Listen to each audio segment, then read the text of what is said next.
Hello, welcome to this episode of Focus on Parliament on Civic Space TV. I am Phillip Molisa. On this episode, I host Mr. Yamu Borubuto. Mr. Yam is the team lead at the Progressive Think Tank, and we make an assessment but also a reflection on the administration of Parliament Amendment Bill 2024 that is moved in Parliament by the Honorable Richard Lumu of Mityana South, and we want to look at bits of the details in this bill, but also assess, one, the possibility of having this bill passed, but also the reactions from members of Parliament and what it means for the politics of this country. Mr. Yam, before we get into the conversation, I want to invite you to say hello to the viewer, and we can continue with the conversation. Thank you, Phil. It's a pleasure to be here. I look forward to interesting perceptions with you. Thank you so much. Now, Honorable Richard Lumu, Member of Parliament, Mityana South, is in Parliament, and we know he, a couple of weeks ago, introduced a bill on the floor of Parliament. It is the Administration of Parliament Amendment Bill 2024, and among others, he looks to make a few changes to this bill. And if I read out a few of the things he talks about so candidly is, number one, having the runners-up in the presidential election become the leader of opposition in the Parliament of the Republic of Uganda. But it doesn't just go like that. He says this person must have garnered half of the votes that were garnered by the winner. So if the winner got 2 million, for the person to qualify to be leader of opposition, they should raise at least 1 million votes to qualify for that position. And he says in case this doesn't work out, then there is a second option. What we do is we get the leading opposition party, the party that got the most votes after the winner.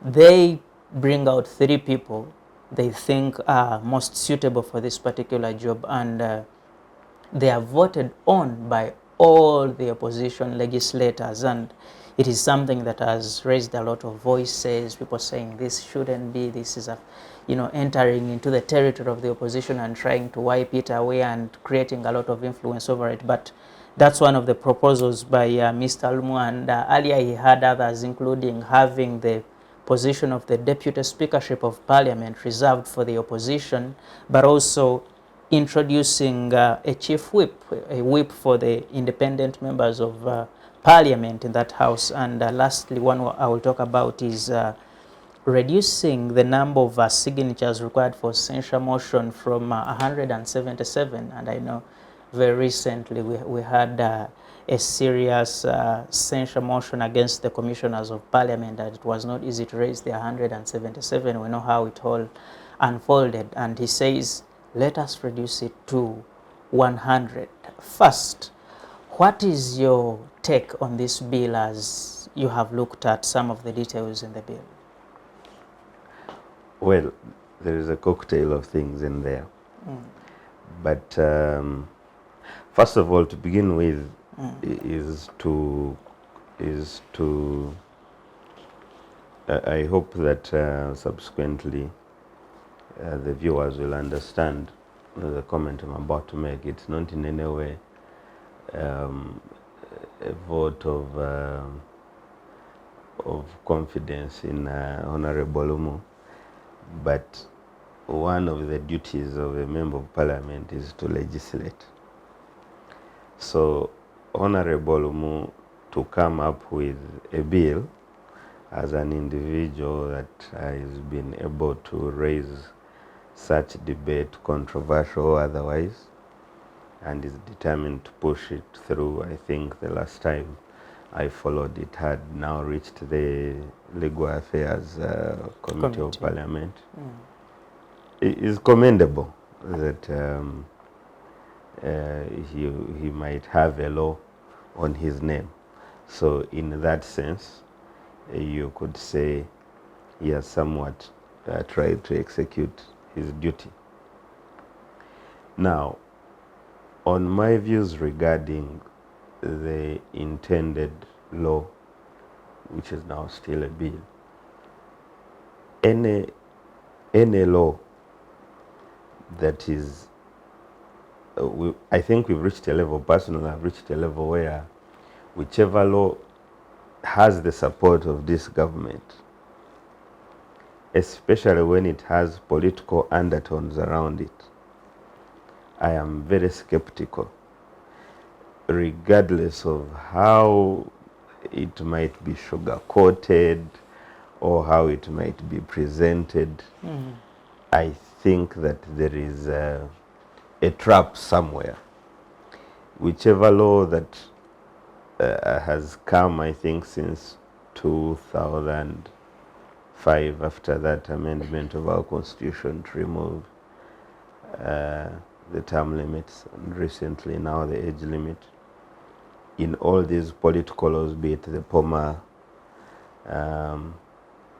they are in a way simply intended to consolidate and keep this government in power, but more especially ensure that it is sustained, and also the succession plan of President Museveni is achieved with as much ease as it can possibly have. Is that what you mean when you term it as a political law? It's definitely a political law. There's absolutely no doubt about it. It has, I mean, it's administration of parliament. All of the folk in parliament are politicians in a way.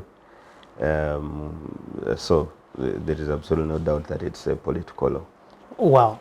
So my views on it would, I mean, it's the duty of a member of parliament to notice that we have gaps here and there, and therefore undertaking a procedure of either coming up with a bill or amending an existing bill to try and patch those gaps.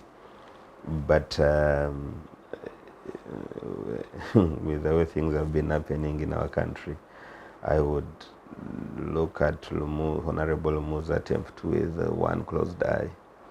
Thank you so much. That takes me to my next question. In your view, because usually when we're coming up with a law, it should be curing something. It should be solving a particular problem. Which problem is Honorable Richard Lumu trying to solve in bringing these sort of amendments in the administration of parliament? I think Honorable Lumu said that, from what I've read, unfortunately I've not been able to access the full document of the bill, but I've read a number of excerpts that point to many provisions in there, and I think also on the website of Parliament they were sharing the foundations of this bill and the reasons for Lumu's attempt. And one of the reasons is that is trying to ensure that members of parliament of the opposition have a say in who becomes their leader, and his views that would easily give the leader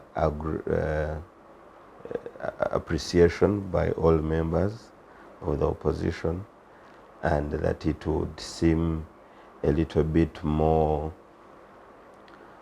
seamless to have positions as an opposition, as opposed to what is happening now, where he thinks that when one is appointed by simply a power center somewhere, it takes away his credibility with some of the colleagues in parliament, and that greatly undermines unified positions on different matters by the opposition. So for him it's more of an attempt to involve everybody in that decision, and therefore making that decision become owned, and the leader become owned by the entire opposition bloc. Thank you so much. And I was listening to a couple of legislators about that particular issue, including the Honorable Semu Gyunganda, who says for the opposition to feel represented in that decision of having the leader of opposition, they do not have to undergo an election. What they should do is them being able to sit down and agree as parties that are on the opposition to a particular name and say, this is someone that represents us all. Do you see that happening? And in any case, is it achievable? Well, you see, the challenge with the law that Honorable Lumu is bringing is that it comes from scenarios that we've seen over time from FDC when FDC was the leading political opposition party. And therefore tasked with appointing who becomes the leader of opposition in parliament. And it never really didn't usually augur well with DP, which was then the second biggest opposition political party. And there were attempts by even the senior council, Honorable Medad Segona, to try and amend that act and bring some of the provisions that Honorable Lumu is actually proposing now. And now we've had LOP taking on the mantle of the biggest opposition political party, and certainly the other parties are not taking it, didn't take the decision, especially this current decision. The former one being Mathias Impuga, Honorable Mathias Impuga, because he had been in Parliament for some time and been with some of these colleagues. It was his appointment didn't receive so much conversation or coldness around him, like we saw with Honorable Senyonyi, where many thought he was junior, he was a novice. Even that term was used to describe him in Parliament. So it wasn't a decision that was really totally welcome. So the disadvantage is that even when there could be conditions for the need for the amendment of the law, but because of the circumstantial scenarios around the process that the Honorable Lumu has engaged in. Remember first, when LOP took a decision that they wouldn't go to Gulu for the regional sitting, Honorable Lumu was among those outspoken, saying, whom did you consult? We need to have a unified position as the opposition. And eventually he went, and a sitting that we had been told was exclusive to only issues of the northern region, and then Honorable Lumu gets be given opportunity to table to seek for leave to table motion for the same and come up with a bill that amends the Administration of Parliament Act, and was given permission. Then the speed at which it is now moving. So the circumstantial scenarios around it leave a lot to desire, and therefore certainly would put many opposition members on the edge. So I wouldn't be shocked by the kind of comments made by Honorable Semujunganda, but certainly what he was suggesting, our opposition has tried to unite, I don't know for how long, and they've never, something they've Ugandans never keep really asking. had unison on especially fundamental issues like those. So I don't think that it will begin on the LOP. In any case, Semuju has been a member of FDC when it had the majority members of parliament on the opposition side. Why hadn't he proposed this kind of mechanism to the leadership then, so that they could engage with the other parties? So I know, I can imagine why Semuju or any other opposition member of parliament would be cagey and quite slow on supporting Lumu's bill, but then they are not coming up with better suggestions either. Wow, and you raise something so fundamental, the unity of the opposition, and we know even when they chose to unite at just one position of having to put out President Museveni from office, we saw from 2011 they tried to work together under the IPC and it did not work out. 2016 they came back, they tried working around that particular situation. Again, it did not yield, they did not work together. At the end, we had the DP having a candidate, Go Forward, FDC, and so on. DP supported Go Forward, Amama was under TDA. Yes. What affects this ability to unite as people in the opposition? I think that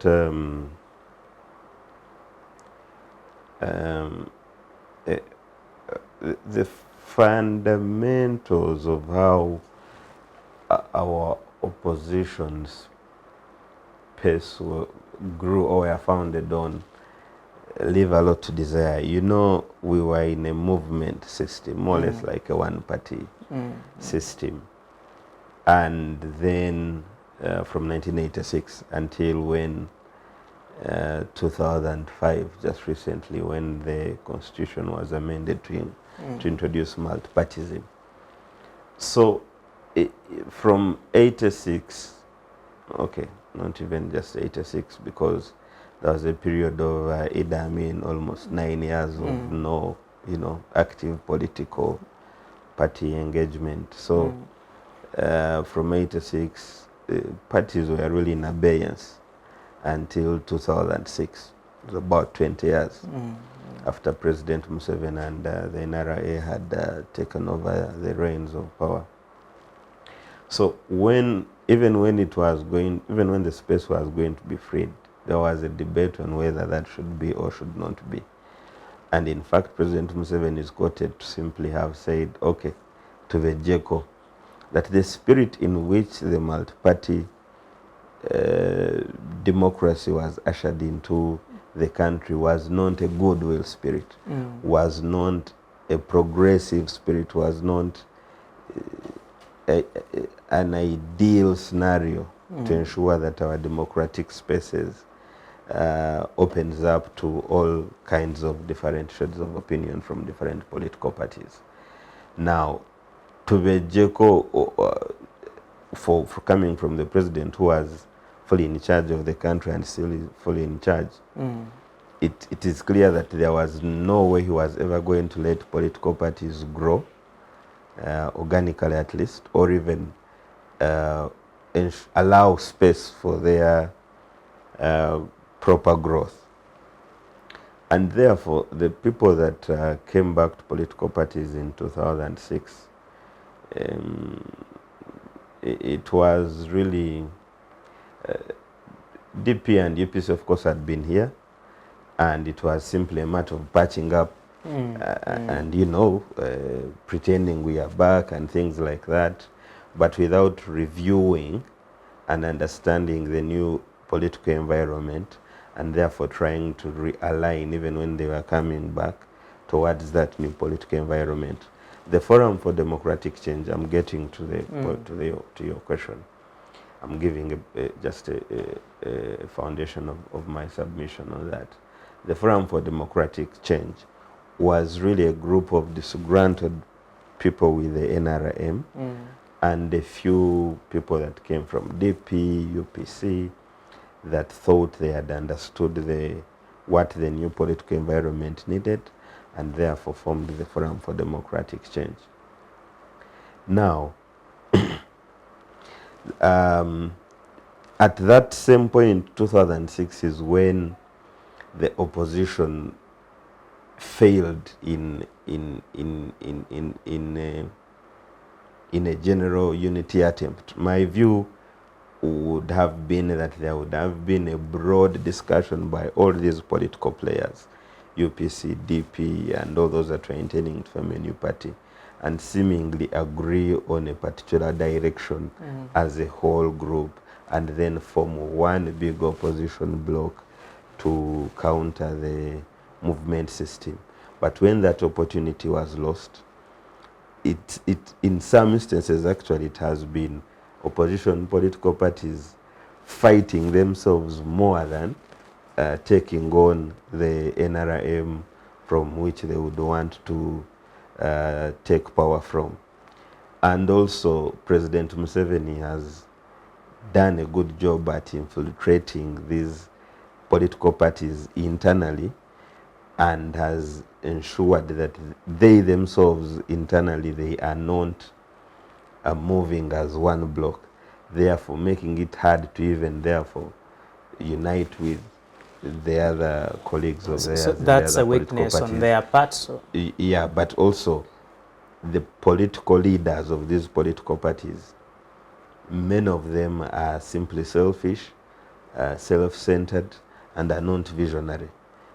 And they pretend to speak for the Wananchi and the ordinary Ugandan, but in essence, they are really not patriotic. If they were, they would be able to shake off their selfishness and self-interests and their personal goals within the opposition outfit and try to work towards a unified agenda.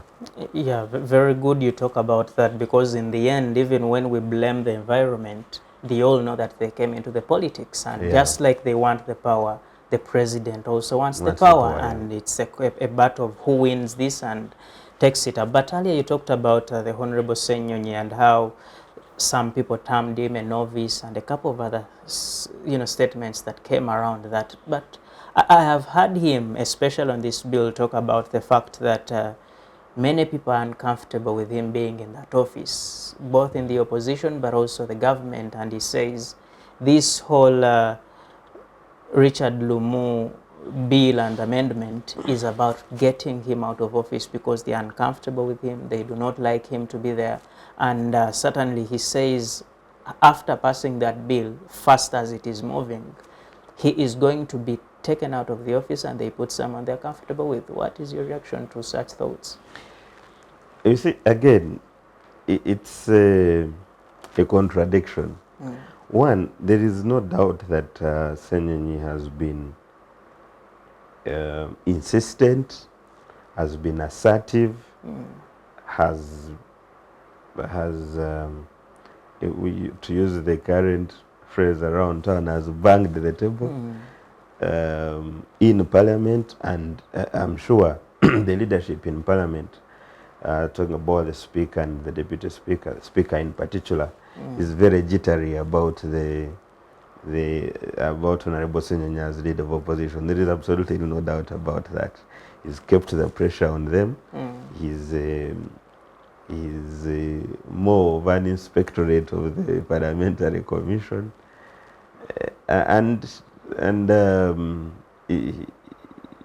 he's is not the usual kind of leader of opposition they are used to. He comes with a different style from, for example, Matthias Impuga's style of decorum, diplomacy, engagement. Honorable Senyonyi is a little bit more abrasive, more inquisitive, and very insistent on issues he believes in. So there is absolutely no doubt that the leadership in Parliament would be jittery about him. But it's a contradiction in the sense that, I mean, they are saying that Honorable Lumu is suggesting that there would be 3 people forwarded by the party that has the highest number of opposition members of Parliament. One is would it mean that LOP will stay in opposition forever? Because after 26, then he could easily switch and becomes prime minister, maybe. But 2,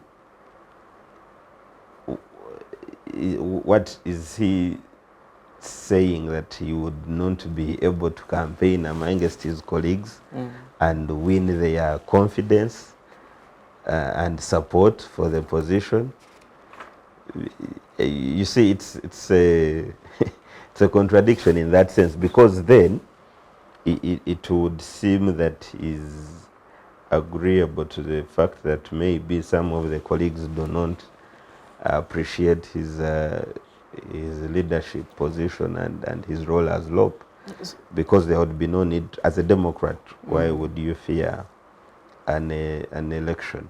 But of course, elections in our country are not free and fair.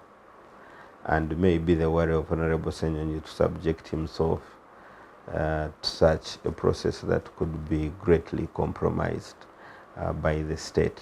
And I mean, it would not be the first time we've seen members of parliament being compromised by the state, and this time they would just be a small number of the opposition, so you wouldn't want to leave that to chance. I think that's where his worries come from, and if they come from that angle, then they are justifiable in a sense. Yeah, thank you. And you talk about the discomfort in a detailed way. So that does that explain the kind of facilitation, the smooth facilitation Honorable Lumu has received from the leadership at Parliament? You see, he has been granted everything so fast as he so wishes, and you see, like you mentioned earlier, it is now in the Legal and Parliamentary Affairs Committee, and in a very short span, and we know that a series of many other bills that have been on the floor and they have not been given as much quality time to make sure they are moved that fast, and some have been denied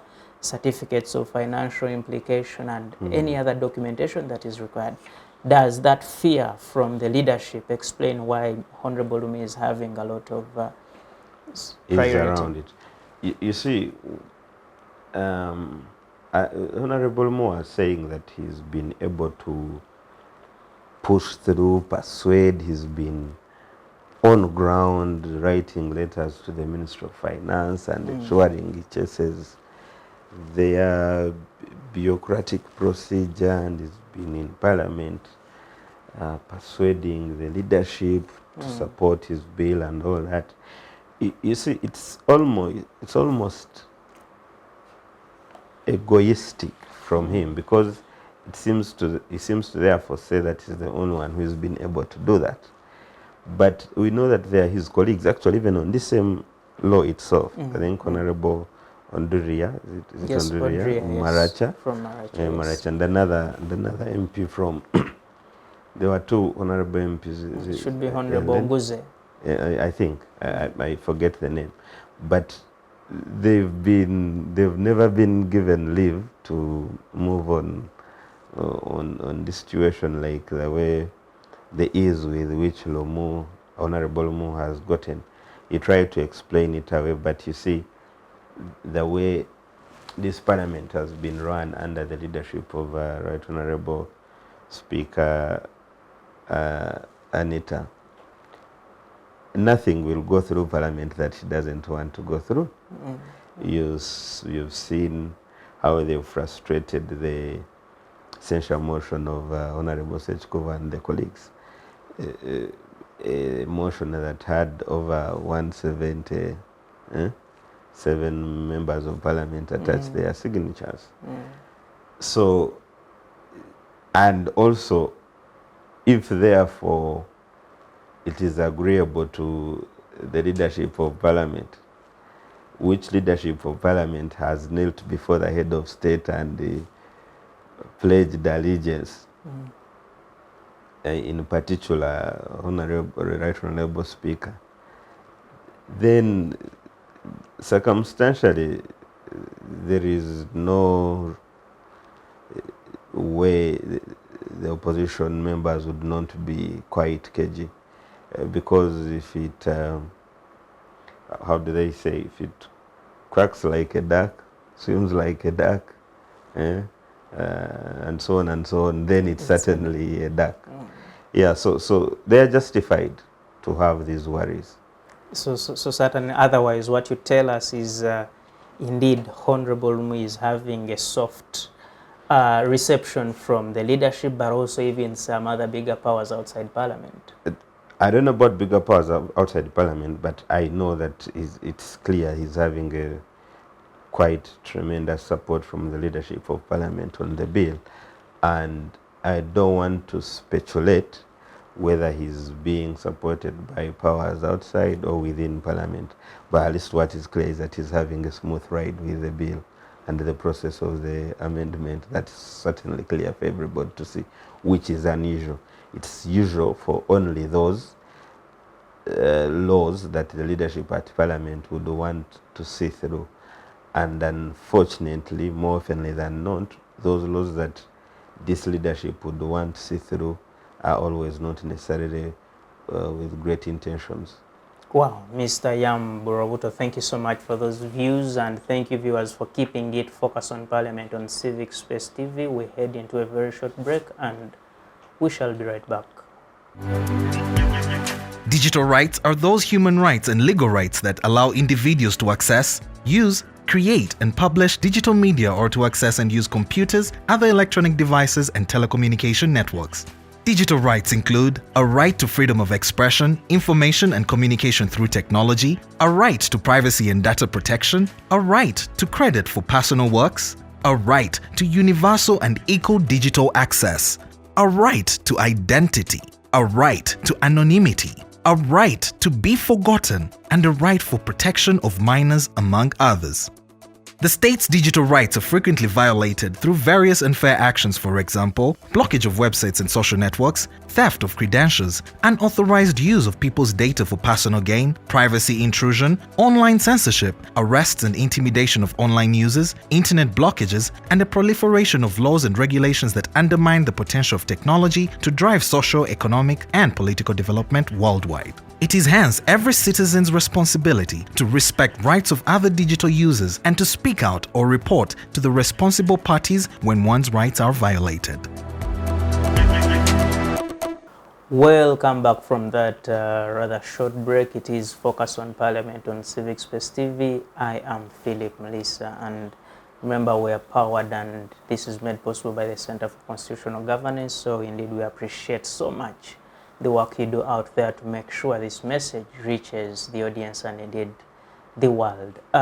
Mr. Yam, while we left off, we talked about details of the bill, and I want us to talk about one specific one for a start in this second segment. One of the proposals says that the position of the Deputy Speaker of Parliament should be reserved for the opposition. And this is someone that presides over sittings once in a while when the Speaker is not around, or even when they are around but upon delegation. What would this mean for the Parliament of Uganda, especially when we know that oftentimes it's chaotic? We know that, like you mentioned earlier, the sitting in Gulu, the leader of opposition was able to convince the majority of them not to attend that sitting. What happens when he is the Deputy Speaker? Well, first and foremost, it wouldn't pass because President Museveni wouldn't allow it, and therefore it wouldn't go through Parliament. And you would need the numbers of the NRA members of Parliament to have the amendment go through. So I don't know why Lumu would really pretend about such a provision. But though I see what he's trying to cure, but him and many of us know that really it's a fantasy to try and think that the NRM would give you such a remedy to that scenario, because certainly they feel like the views and ideas and perceptions of the opposition are not recorded fairly and are not given much pronouncement by the leadership in Parliament and the leaderships that have been there before anyway. So he's trying to find a solution to that where they could have, opposition could have more voice, could have their voice a little bit more amplified by the leadership there. So I see what he's trying to do, but unfortunately that solution can't work. However, there was an attempt to introduce the panel of speakers. I think the panel of speakers would be more ideal, and from that panel, maybe then you could say opposition could have two, and then the ruling party has three, something like that. I think that could be a little bit more feasible. than what Honorable Lumu is proposing. I don't even want to spend a lot of time on it because it certainly can't pass. It's ideal. The ideal is noble, but our reality of the current circumstances really it can't see the light of day. And again, another one we can talk about is the one where the first runners up in the general election becomes the leader of opposition. And I've heard many people talk about how the office of the leader of opposition gives the selected person a lot of opportunity and leeway to perform in terms of what they had promised to the people that voted for them, in terms of trying to show that they are still on course. And they say, when this person is performing, and these voices were so common when we had the Honorable Matthias Mpuga in the office, that he's outshining the leader of opposition outside parliament. In that case, the Honorable Robert Kyagulanyi Ssentamu, because he has this platform, and they say having him in parliament will now try to reduce that sort of polarization created by the fact that this one seems to be more active than the other. What's your response on such a conversation, and what do you think? Yeah, the danger we could make is to look at the introduction of these laws as if targeting individuals, even when they might be. But as a lawyer, I am more comfortable discussing them broadly. So you might have to also add whether it's a he or her, because in the future we could have a her, a woman who is more pronounced as an opposition figure, perhaps more than the male folk. So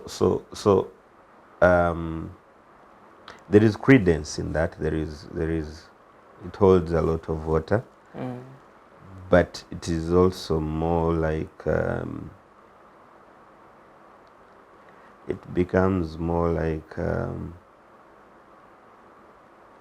a marriage of presidential and parliamentary system.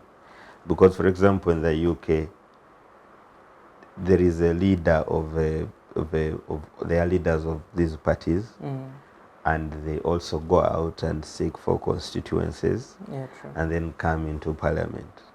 Now, in the House, the party that has the highest number of members of parliament forms government with a prime minister, and then the party that has the highest number of opposition members of parliament automatically becomes the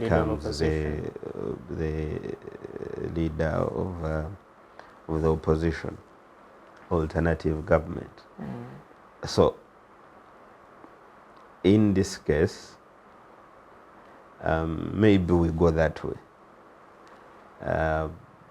but what if we would have a scenario where the LOP and the principal are working together? Because the advantage the current scenario gives the opposition, if there was a good relations, is that you have a LOP who carries a bit of weight and a stature, who is therefore able to move within the public and continue advocating your cause.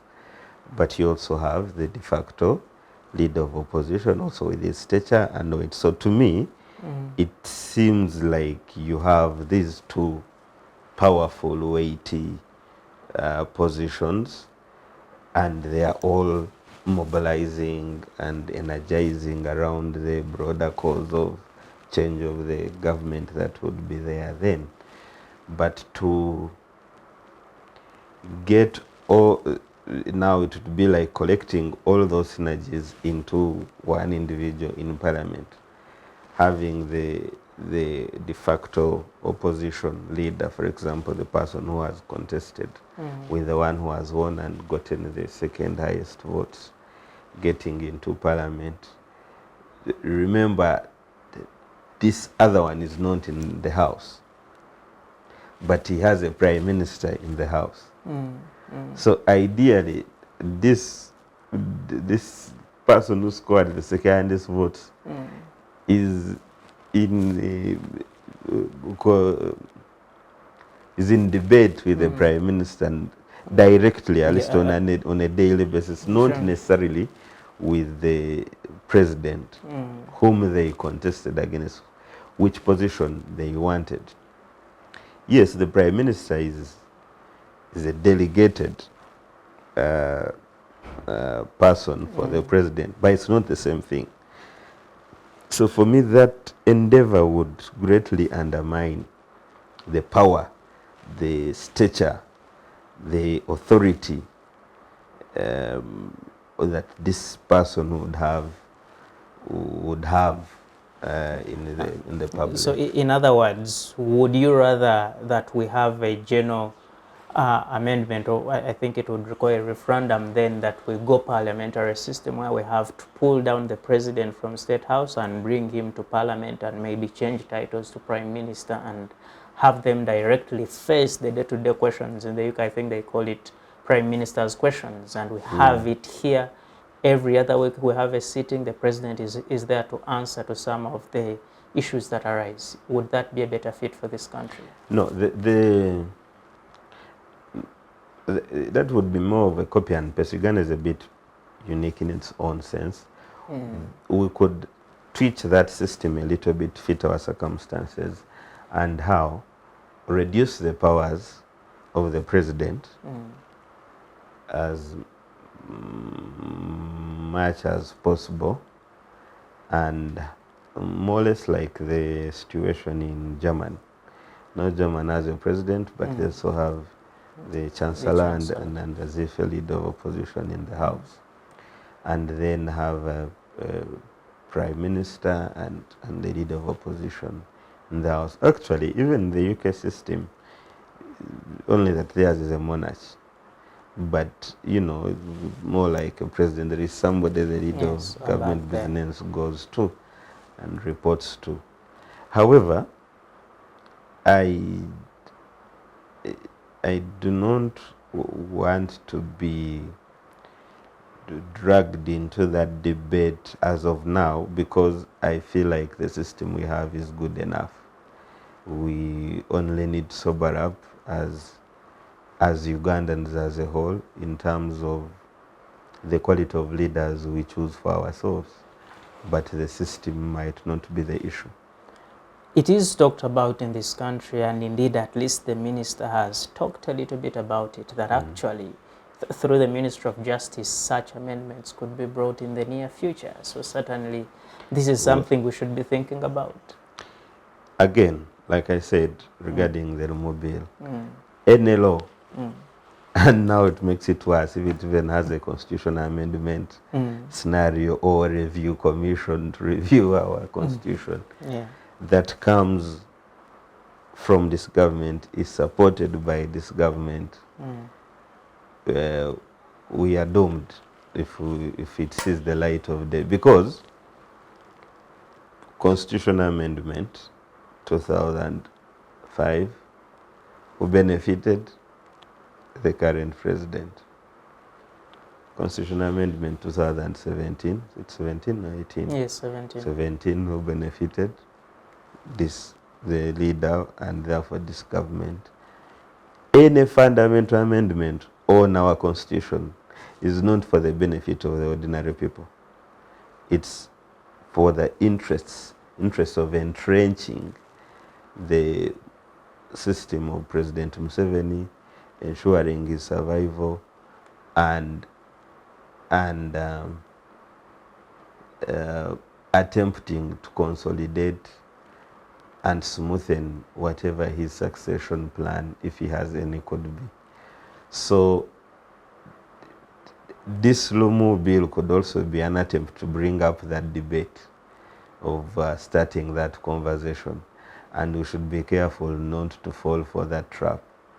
In any case, it's just that, I mean, the minister would be having that conversation from parliament, from cabinet, and then parliament, where I'm not a member of parliament. But if it ever happens, the duty I will be doing is to mobilize Ugandans and sensitize them against any amendment of our constitution whatsoever until we are able to remove this government or push it to behave in a more democratic manner. Well, Otherwise, any amendment to the constitution that will see the light of day under this government continues to oppress the Ugandans much harder. this government you talk about seems to be so good with making such amendments. They know where to touch and how to touch it and to make sure it passes. Do we stand a chance to oppose any such bill that comes up as Ugandans, as members of parliament, as this country? They seem to be winning every time. Yeah, and it goes back to the question earlier you asked about the unity of our opposition, because you see, there are figures that the good Lord has given opportunity to have stature in the nation, and therefore their voice and opinions carry a lot of weight. But they have sold out. They have allowed the temptation of personal interests outweigh the greater good of the society. But we would be coalescing around those voices, building momentum, sensitizing the public so that we build a reasonable number of conscious minds about the realities of our situation and what needs to be done to overwhelm these people that have taken away our sovereignty as a people. Unfortunately, that endeavor is always difficult, and therefore the government always has its way because of those cracks. Now, again, it goes back to the ordinary Ugandan, to the voter, to be careful in their choice of leaders. Send leaders of substance, of values, with integrity that can withstand these pressures and these temptations. By no means they are not easy pressures. No, because if they give you money, you refuse it, they will try to blackmail you. Sometimes even harassment. You've seen Honorable and intimidation, Honorable Alan Sewanyana and Honorable Segirinya, the fate they've succumbed to.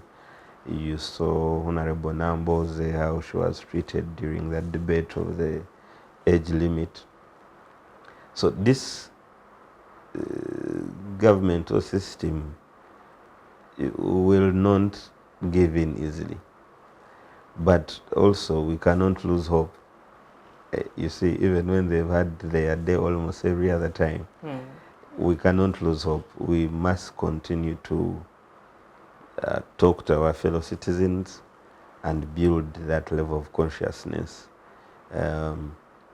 It's the only thing that can overwhelm the system, and it is possible. Thank you. And from where you sit at the Progressive Think Tank, this, currently we talk about 529 members of parliament, and we know more are coming because we have new cities, new municipalities. All these must have a member of parliament coming in, and so the number is going to increase, and we know a new chamber is under construction. Is this something, one, we need, but also are we able to sustain it for the future, these increasing numbers? The cost of public administration is so high in our country, and yet we do not have the sufficient funds to do the basic provision of services, reasonable health care, reasonable standards of education, infrastructure, roads and bridges, Now they've closed Karuma. Karuma. You've seen the northern members of parliament up in arms because transport and business and trade there has been hindered by that decision. And it's done at a critical time of the year when business and trade are are booming. So if we are unable to deliver on these reasonably, but yet we want to increase the number of public servants. And you see, it's funny how you talk about rationalization, an attempt to reduce numbers of public servants, improve efficiency and service delivery, cut the cost of public administration, and yet again talking about increasing number of districts, increasing number of MPs. You see, it's a total contradiction. Yeah, I know recently we have deputy RDCs, about 300 of them. Actually, we assistant RDCs, is RDC deputy and then assistant RDCs. So it's a total contradiction. Yeah. Thank you. And finally, on this Honorable Richard Lumu bill, he says what he's doing, and you talked about the vulnerability of the opposition. He says what he's doing is trying to get more power for the opposition. If he's able to succeed, and I know as we speak, some of the clauses have been shifted so as to strike a balance with the ruling NRM, like the one of the deputy speaker, but he says his intention is to get more power for the opposition. Some opposition parties are saying, no, we do not send you to do that, including the NUP, including the People's Progressive Party. They say, we don't see the kind of power you're getting for us. Is Lumu getting power for the opposition? Now, good you made the submission earlier on where you said the current people in power are not just going to give you power like that. You'll have to struggle and scramble for it. So, unless Honorable Lumu is saying that all MPs of the NRM are stupid and fools, but how would they ensure that the opposition is made the better by the law of Lumu? Why would they support it? And you see, you should wait when it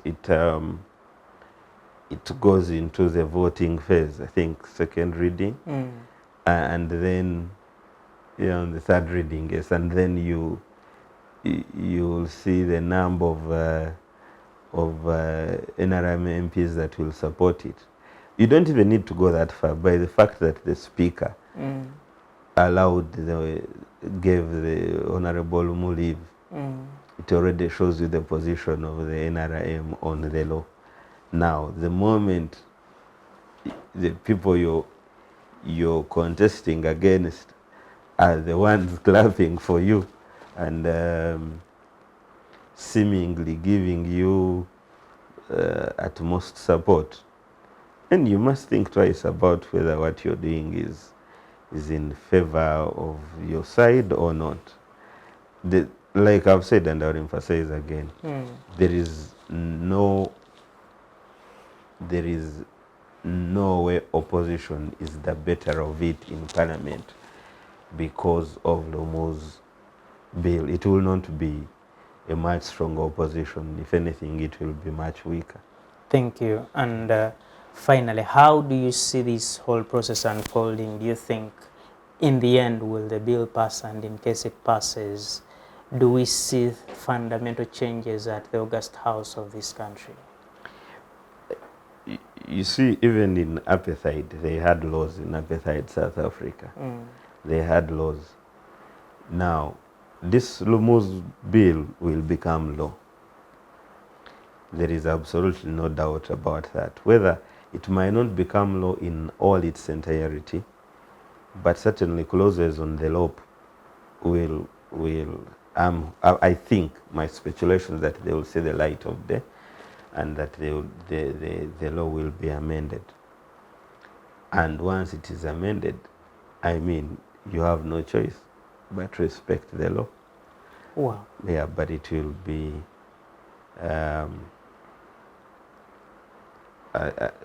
it will be a compromise of the greater struggle, really.